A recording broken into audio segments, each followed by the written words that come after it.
तो देखिए स्टूडेंट्स, आज हम इलेक्ट्रिसिटी चैप्टर क्लास 10 फिजिक्स का स्टार्ट करते हैं। इलेक्ट्रिसिटी टोटली जो है स्टडी ऑफ चार्जेस है, यानी चार्ज के बारे में इस चैप्टर में बात होगी पूरी। अब ये चार्ज है क्या चीज़, तो देखें ज़रा। अगर चार्ज को समझने के लिए हम ऐसे समझते हैं कि अगर कोई भी ह्यूमन बीइंग है तो उसके अंदर कितनी ऑनेस्टी है, ये हम देख के थोड़ी बता सकते हैं।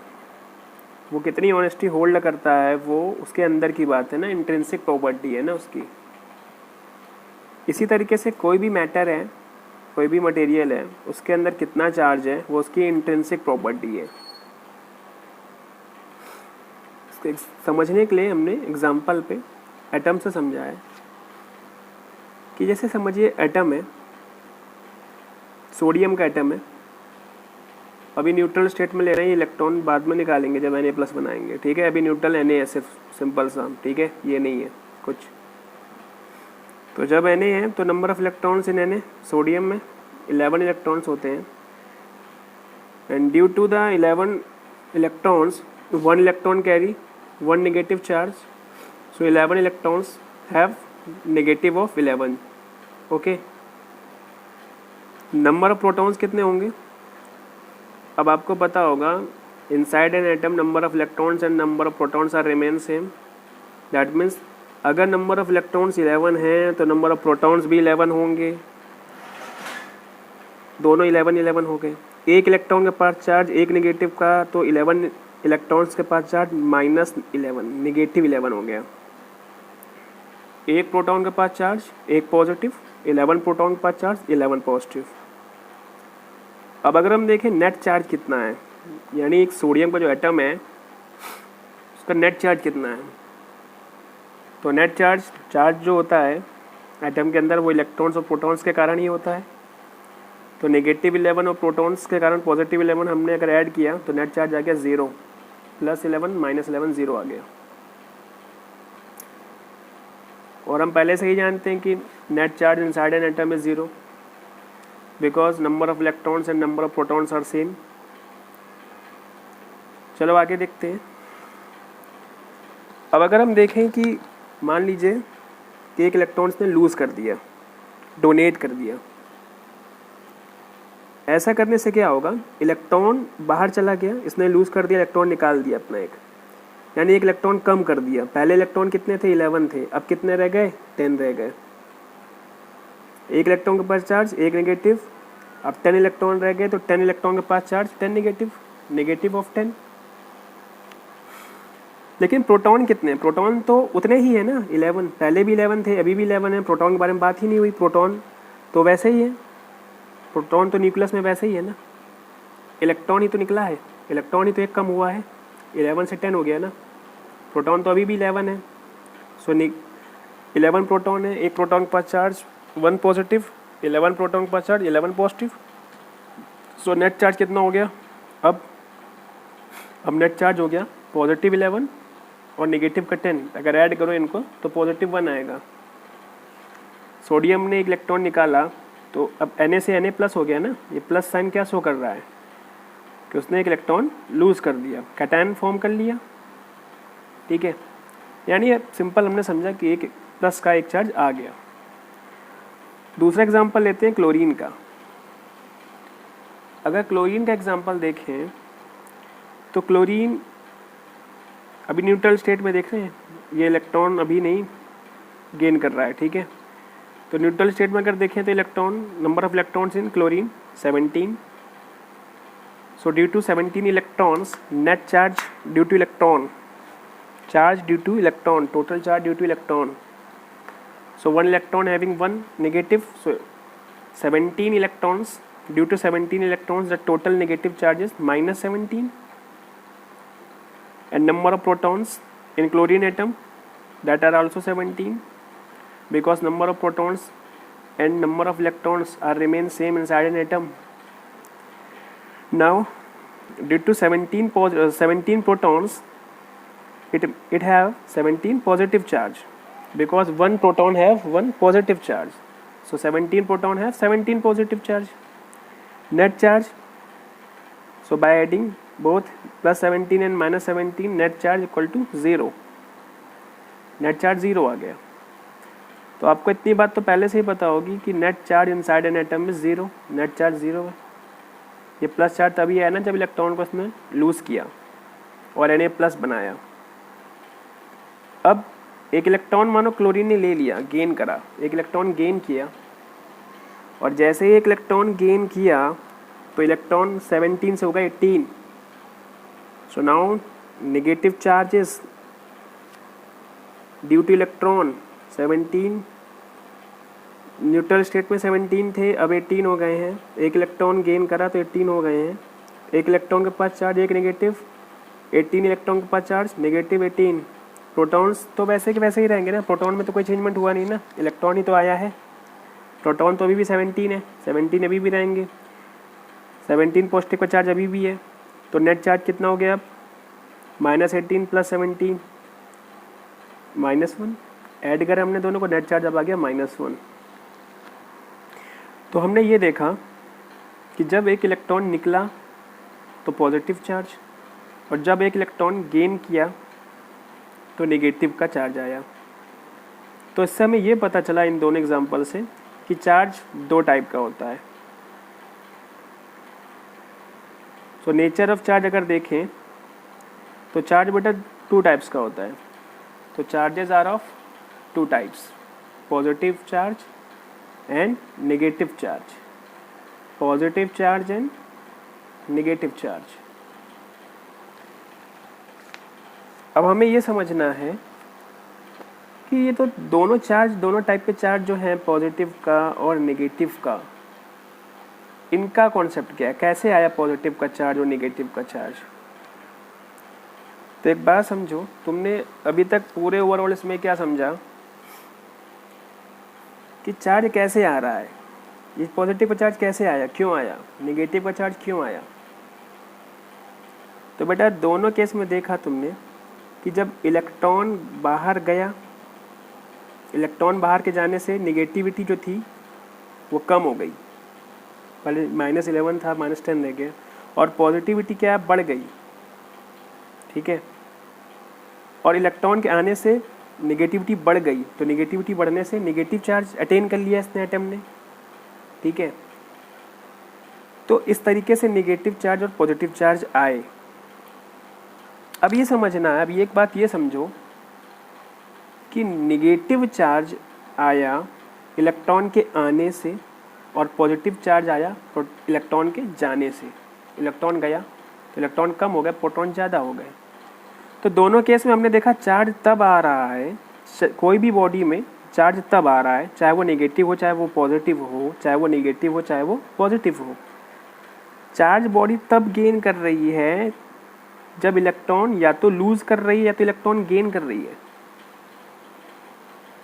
तो कोई भी बॉडी, कोई भी मैटर, कोई भी चीज़ चार्ज तब अटेन करेगी, वो उसके पास चार्ज तब होगा या तो वो इलेक्ट्रॉन को लूज कर दे और या तो वो इलेक्ट्रॉन को गेन कर ले, ठीक है। यानी टोटल स्टडी किसके बारे में हो रही, चार्ज के बारे में ही हो रही है। तो या तो टोटल स्टडी यानी जो चार्ज जो गेन कर रहा है या चार्ज जो नेगेटिव का आ रहा है या पॉजिटिव का आ रहा है, वो टोटल इलेक्ट्रॉन की वजह से ही आ रहा है। यानी इलेक्ट्रॉन ही एक ऐसी वजह है चार्ज की जिससे चार्ज आ रहा है, चाहे वो नेगेटिव का हो चाहे वो पॉजिटिव का हो। अब कहेंगे सर इलेक्ट्रॉन के अलावा प्रोटॉन भी तो होता है एटम के अंदर, तो प्रोटॉन के बारे में बात क्यों नहीं, प्रोटॉन क्यों नहीं जा रहा है, प्रोटॉन क्यों नहीं आ रहा है। इसी तरीके से जिस तरीके से इलेक्ट्रॉन आया तो एक इलेक्ट्रॉन आया तो इलेक्ट्रॉन पास नेगेटिव होता है चार्ज, तो नेगेटिविटी बढ़ गई तो नेगेटिव शो होने लगा। इसी तरीके से पॉजिटिव चार्ज आ जाता तो पॉजिटिव वाला बढ़ जाता तो पॉजिटिव शो होने लगता। लेकिन आपने तो इलेक्ट्रॉन कम कर दिया, इलेक्ट्रॉन कम कर दिया तो पॉजिटिविटी बढ़ गई अपने आप अंदर ही। तो बेटा एक बात समझो, जो प्रोटॉन्स होते हैं ना, प्रोटॉन जो होते हैं किसी भी एटम के अंदर, तो प्रोटॉन्स जो होते हैं उसको ये समझना है हमको कि प्रोटॉन्स का जो मास होता है, mass of proton is equal to the 1837 times mass of electrons. इसका मतलब क्या है?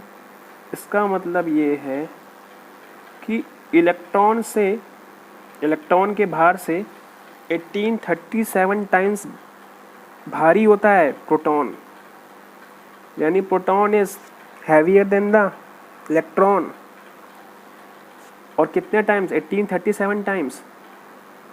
ठीक है, अगर कोई भी चीज़ 1 किलो की है, आप उसको ऐसे उठा लोगे और 1 किलो के बदले एक में आप 1837 मल्टीप्लाई करो तो 1837 किलो की चीज़ आप उसको इजीली ऐसे नहीं उठा सकते हो ना, तो ये तो बहुत भारी हो गया।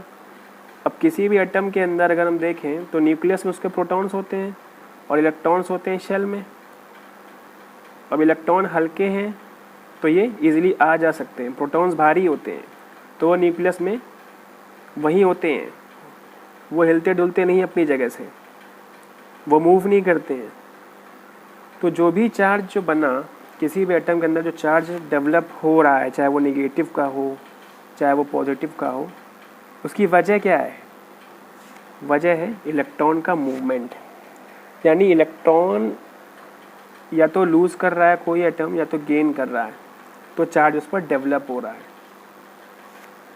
ठीक है, अब समझिए जरा, यहाँ पर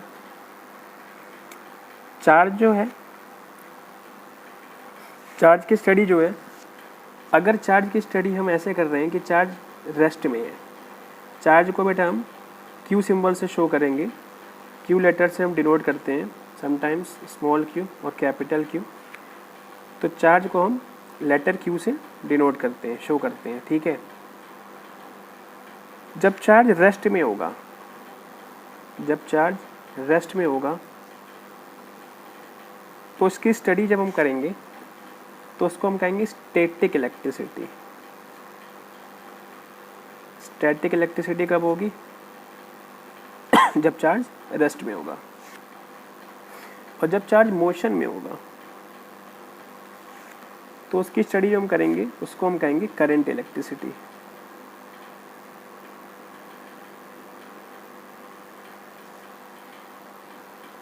So whenever charge is in rest, then study is called static electricity. Whenever charge is in motion, its study is called current electricity. Okay. अब समझिए जरा, यहाँ पर जो चार्ज है उसको हम Q से डिनोट करते हैं। ठीक है, अब चार्ज के बारे में अगर हम और देखें तो चार्ज दो टाइप के होते हैं, नेगेटिव और पॉजिटिव। और समझिए, same charges repel each other, यानी सेम चार्ज होंगे रिपेल करेंगे, repel each other. Same charge होते हैं एक दूसरे को पसंद नहीं करते, एक दूसरे को दूर भगाते हैं। अगर पॉजिटिव पॉजिटिव है तो सेम हो गया, नेगेटिव नेगेटिव है तो सेम हो गया ना, और एक दूसरे को क्या करेंगे? रिपेल करेंगे, दूर भगाएंगे। ठीक है, and opposite charges, opposite charges attract each other, यानी एक दूसरे को क्या करेंगे? अट्रैक्ट करेंगे। जैसे बेटा पॉजिटिव नेगेटिव अपोजिट हो गए ना, तो ये क्या करेंगे? एक दूसरे को अट्रैक्ट करेंगे। ठीक है, अब समझिए ज़रा यूनिट के बारे में।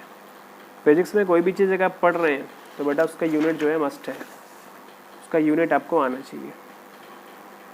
तो अगर हम यूनिट ऑफ चार्ज की बात करें तो चार्ज का यूनिट होता है कूलम,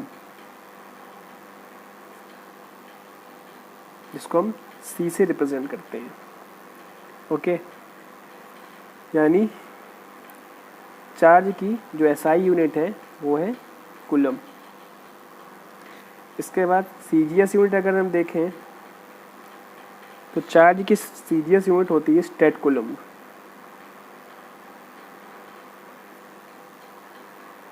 और भी यूनिट होती है, सबसे बड़ी यूनिट अगर हम देखें, लार्जेस्ट यूनिट ऑफ चार्ज, वो होती है बेटा फैरेड। ठीक है, ये अब चार्ज की जो लार्जेस्ट यूनिट होती है वो फैरेड होती है। ये इतना बड़ा चार्ज होता है कि एक अर्थ है जो ना अपनी पूरी जो अर्थ है उस पर वो भी अटेन नहीं कर सकती इतना चार्ज, इतना बड़ा चार्ज ये होता है फैरेड। ठीक है ना, तो आपको तो अभी कूलम भी सही यही समझना होगा 10th तक, बाकी आगे जब 12th में जाओगे तब आप पढ़ोगे ये। अभी समझिए आगे, जो एक चार्ज है वो इलेक्ट्रॉन के कारण ही है, ठीक है ना। तो जो सबसे छोटा चार्ज होता है वो बेटा इलेक्ट्रॉन का ही है। सबसे छोटा चार्ज जो है वो इलेक्ट्रॉन के चार्ज है, एक इलेक्ट्रॉन के चार्ज के बराबर ही है। तो एक इलेक्ट्रॉन का जो चार्ज होता है 1.6 इंटू 10 की पावर -19 इतना चार्ज, और यूनिट क्या लगाएंगे, कूलम। यानी एक इलेक्ट्रॉन के पास इतना चार्ज होता है, इतने कूलम का चार्ज होता है। सबसे छोटा चार्ज है, इससे छोटा चार्ज नहीं होगा, यानी इतना चार्ज होगा। एक इलेक्ट्रॉन का जो चार्ज होता है वो सबसे छोटा चार्ज होता है। अब समझिए आगे कि जैसे मान लीजिए जो चार्ज है वो हमेशा इंटीजर नंबर में रहता है। इंटीजर नंबर का मतलब ये है कि किसी भी बॉडी पर अगर चार्ज होगा तो हम कहेंगे कि इस बॉडी पर 1 इलेक्ट्रॉन का चार्ज है, 2 इलेक्ट्रॉन का चार्ज है, 3 इलेक्ट्रॉन का चार्ज है। हम कभी ये नहीं कहेंगे इस इलेक्ट्रॉन के पास 1.5 इलेक्ट्रॉन का चार्ज है, ऐसे नहीं कहेंगे। Integer number 1 electron, 2 electrons, 10 electrons, ठीक है। तो कभी भी चार्ज जो होगा वो हमेशा जो होगा इंटीजर नंबर के फॉर्म में होगा। ऐसे एक बॉडी के पास चार्ज जो है, मान लीजिए एक बॉडी है उसके पास 5 इलेक्ट्रॉन्स है, उसके पास जो चार्ज है वो 5 इलेक्ट्रॉन के बराबर चार्ज है। तो एक मैंने कहा टोटल चार्ज इसके पास कितना है, टोटल चार्ज कितना है, चार्ज को हम किससे डिनोट करते हैं, Q से। और एक बात समझ लीजिए बेटा, चार्ज को कैलकुलेट करने के लिए फॉर्मूला Q = Ne, इसको हम क्वांटाइजेशन ऑफ चार्ज भी कहते हैं, यानी चार्ज का कैलकुलेशन करना। अब एक इलेक्ट्रॉन के पास चार्ज जो होता है वो, एक इलेक्ट्रॉन के पास जो चार्ज होता है वो 1.6 × 10⁻⁻19 कूलम के बराबर होता है। तो बॉडी के पास चार्ज कितने हैं, बॉडी के पास इलेक्ट्रॉन कितने हैं, और body having charge equal to 5 electrons. तो एक बॉडी के पास 5 इलेक्ट्रॉन के बराबर चार्ज है, तो नंबर ऑफ इलेक्ट्रॉन्स बॉडी है 5। So put n equal to, where n equal to number of electrons. So number of electrons are 5 and charge of 1 electron E, that means 1.6 into 10⁻⁻19. So total charge 8.0 into 10⁻⁻19, that means 8 into 10⁻⁻19 and unit is coulomb. Okay. So remember this formula for calculating the net charge, total charge. One more question arises here. अगर हम देख रहे हैं, जैसे मान लीजिए हमने कह दिया कि एक बॉडी है उसके पास चार्ज है, एक बॉडी है उसके पास चार्ज जो है 9.6 इंटू 10⁻⁻19 कूलम का चार्ज है। तो मैंने कहा कि बताइए कि ये जो चार्ज है इसके अंदर कितने इलेक्ट्रॉन होंगे जिसके से इतना चार्ज है, क्योंकि इलेक्ट्रॉन की वजह से ही तो ये चार्ज होता है। तो अगर देखें यहाँ पर, तो अभी हमने पढ़ा है Q = Ne formula, Q, so Q that means charge, so charge is given 9.6 into 10⁻⁻19 equal to N equal to E, and we know the value of E, that is 1.6 into 10⁻⁻19 coulomb. So now we have to find the number of charge N, sorry, number of electrons N. So solve it.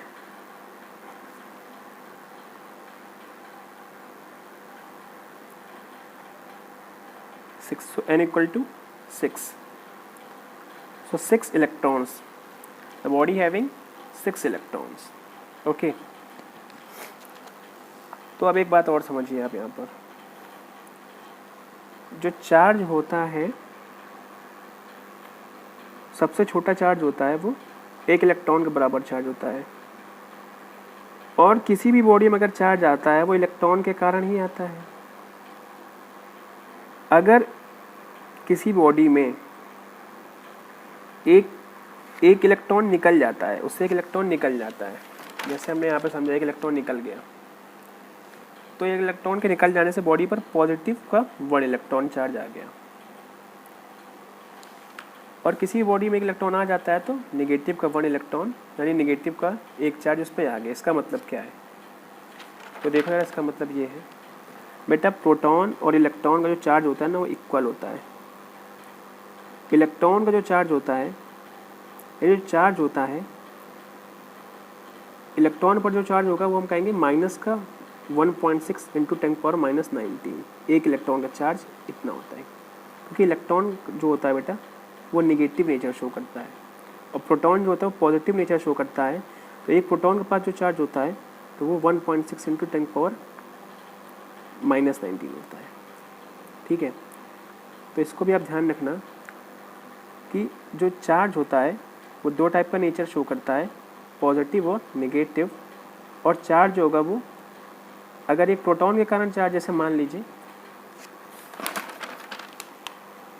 इस body में एक electron निकल गया, इस atom sodium से एक electron निकल गया, तो अब नेट चार्ज कितना है, पॉजिटिव का 1, यानी पॉजिटिव का 1 चार्ज आया ना।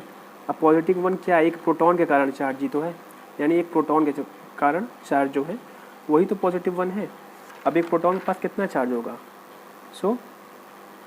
प्लस का 1.6 इंटू 10⁻⁻⁹ ये चार्ज हो गया समय इसके पास। ठीक है, और अगर एक बॉडी ने इलेक्ट्रॉन को गेन किया तो जो नेट चार्ज आया -1 और -1 एक -1, यानी एक इलेक्ट्रॉन क्या हो गया, यहाँ पर एक इलेक्ट्रॉन के कारण चार्ज बढ़ गया, एक इलेक्ट्रॉन एक्स्ट्रा आ गया। देखो तो एक इलेक्ट्रॉन के पास चार्ज कितना होता है, 1.6 इंटू 10⁻⁹, और माइनस के आ जाने से ये नेगेटिव का चार्ज हो गया। तो ये था आपका पूरा कॉन्सेप्ट ऑफ चार्ज।